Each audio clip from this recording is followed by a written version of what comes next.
Once upon a time, there was a knight named John.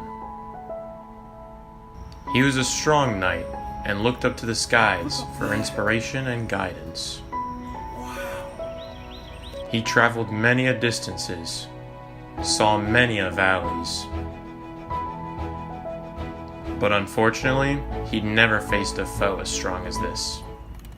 It was none other than Luna the dragon. She ran across fields, barked up terrible storms, ran across even more fields, dug up villages, and killed many. There was only one man that could stop her. This is the story of John the Knight. Luna the dragon flies back to her cave high in a mountain after destroying and eating a village whole. John is an expert in dragon engineering and physics and can tell that Luna the dragon is flying at a constant rate of 150 miles per hour towards the cave on a path parallel to the ground. The cave is 3 miles from the top of John's head. Luna is 49 miles from the cave at time t = 0. When Luna is 15 miles from the cave, at what rate is angle x changing? So to start off, we need to write down all the things we know. So dd over dt we know to be equal to 150 miles per hour. And what we're looking for is d angle x over dt. And we're finding that when d equals to 15. So now we're going to write the relationship that the angle has with the values we know, which is tangent of the angle equals d over 3. Now we'll take the derivative of that to get secant squared angle, and then chain rule gives us d angle x over dt equals 1/3 dd over dt. Now we're going to find the value of secant squared angle, which is hypotenuse over adjacent squared, which we got to be 26, times d angle x over dt. And now we plug in the value for dd over dt to get 150 over 3. So now we're going to divide the 26 over to get the value of d angle x over dt, which is 50 over 26. And simplified is 1.923 radians per hour. John runs at a rate of 4 miles per hour and can swim at a rate of 5 miles per hour. He is standing at the edge of a riverbank and trying to get to a trail marker 100 miles downriver on the opposite bank. The river is 27 miles wide. At what point does John enter the river to get to the trail marker the fastest?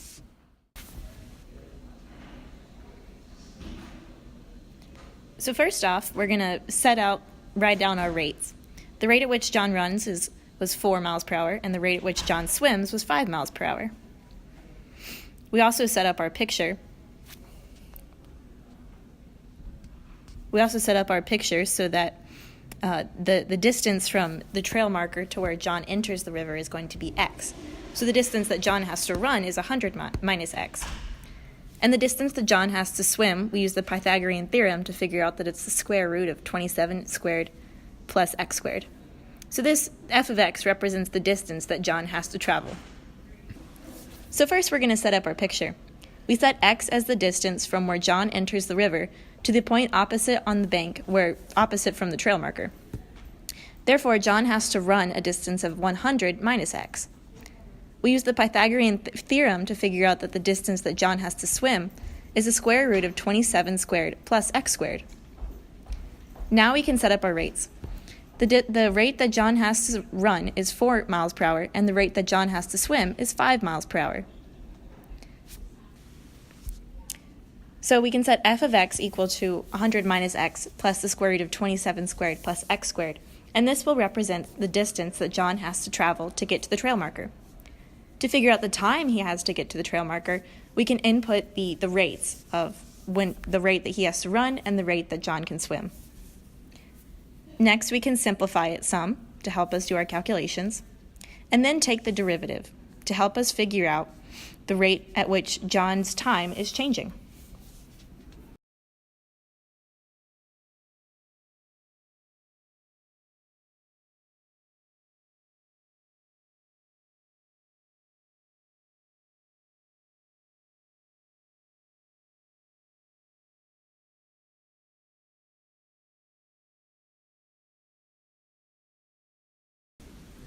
Now we take the derivative of this time to figure out the rate at which John's time is changing. Don't forget chain rule. Once we have the derivative, we can further simplify it.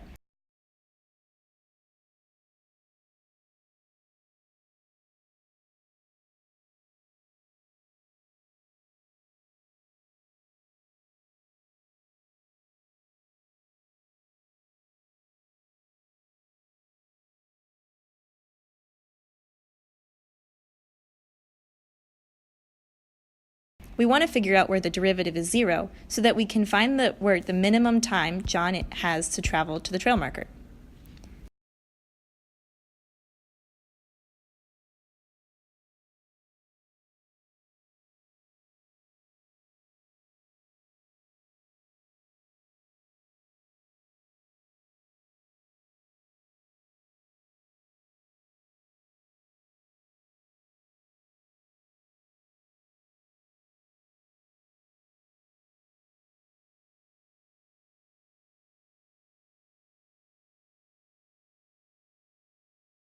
To do that, we can set 10x equal to 8 times the square root of 27 squared plus x squared.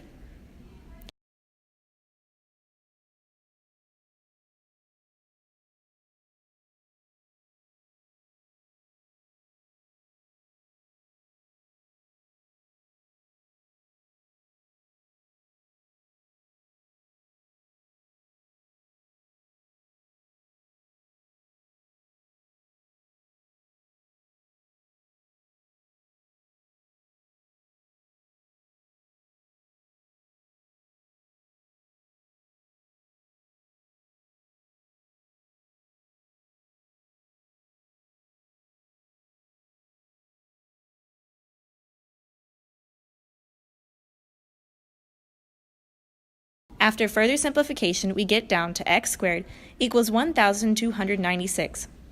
By taking the square root of this, we get x equals 36 miles. Remember, this is 36 miles from the opposite bank of the trail marker. So John is entering the river at 100 minus 36 miles from where he began.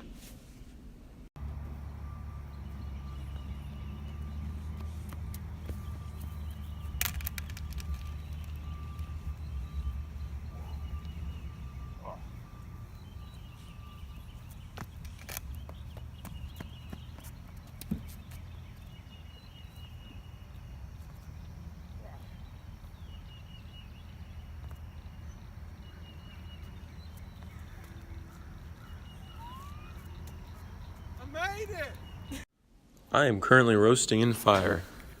I begin at a normal body temperature of 98 degrees Fahrenheit and heat up at a rate of e to the t over 15 degrees per second, where t is the time in seconds. After 16.23 seconds, what is my body temperature? I will die if I reach a body temperature of 151 degrees Fahrenheit. After 16.23 seconds, am I dead?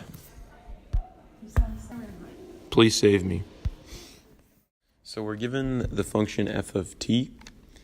We're going to use this to find our new temperature, or total temperature, with f of 0, which is 98 degrees Fahrenheit, plus the integral from 0 to 16.23, which is our change in temperature. Integral of f of t dt. That, we're going to plug that into our calculator. Boop, boop, boop, boop, boop, boop, boop, boop. And we're going to come out to 125.164 degrees Fahrenheit. Part B says, I will die if I reach a body temperature of 151, and 151 is greater than 125.164. Which means I am currently alive, which is how I'm speaking right now.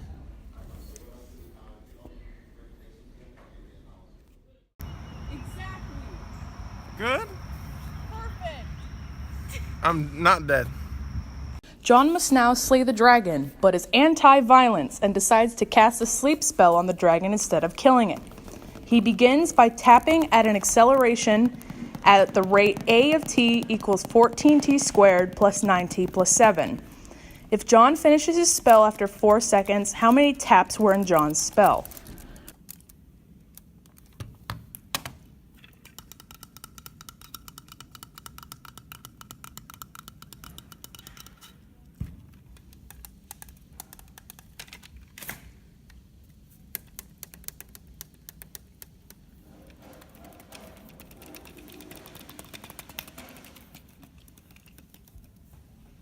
So we're going to start by writing the equation we have, which is a of t. So let's do that. Yep, that's the equation. Writing it. Perfect. Now, we have to find the velocity before we find the actual value. So that's the integral of a of t dt. Wow. Now, if we take the integral, we get 14 thirds t to the 3, t to the 3, t to the third, plus 9 halves t squared, plus 7t, plus c. Now we need to find c. I forgot to mention this earlier, but we have a value for velocity. Velocity at 0 equals 5. So 5 equals 0 plus 0 plus 0 plus c. So c equals 5.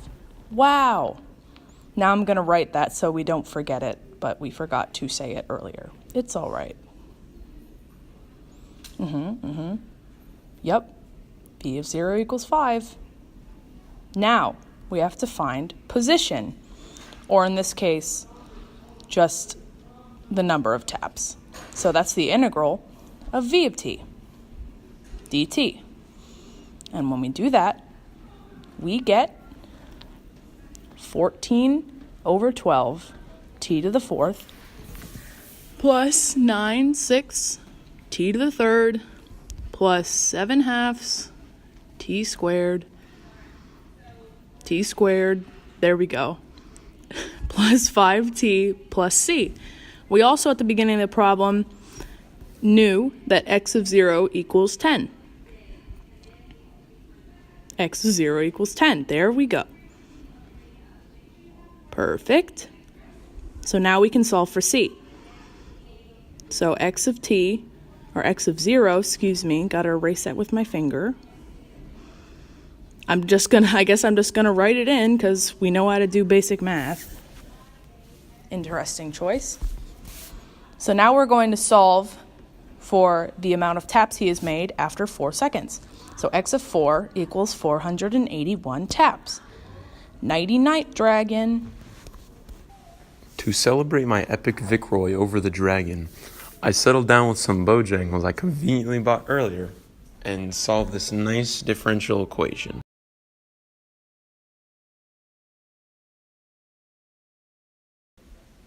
So we're going to start out by writing our differential equation, and we're going to be solving it at the point 0, 1.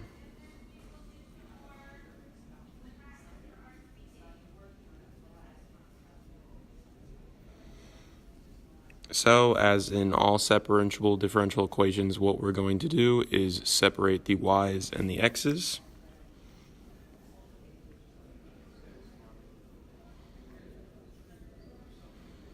Now that we've got dy and dx on each of their sides, we are going to integrate.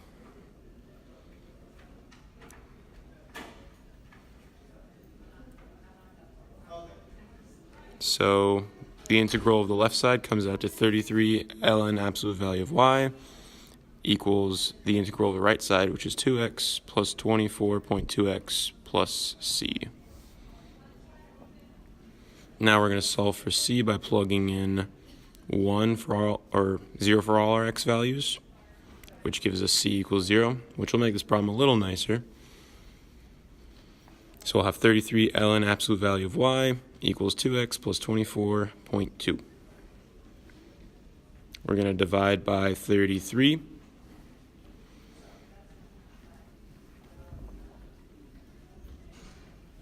And then we're going to raise the right side to the e power.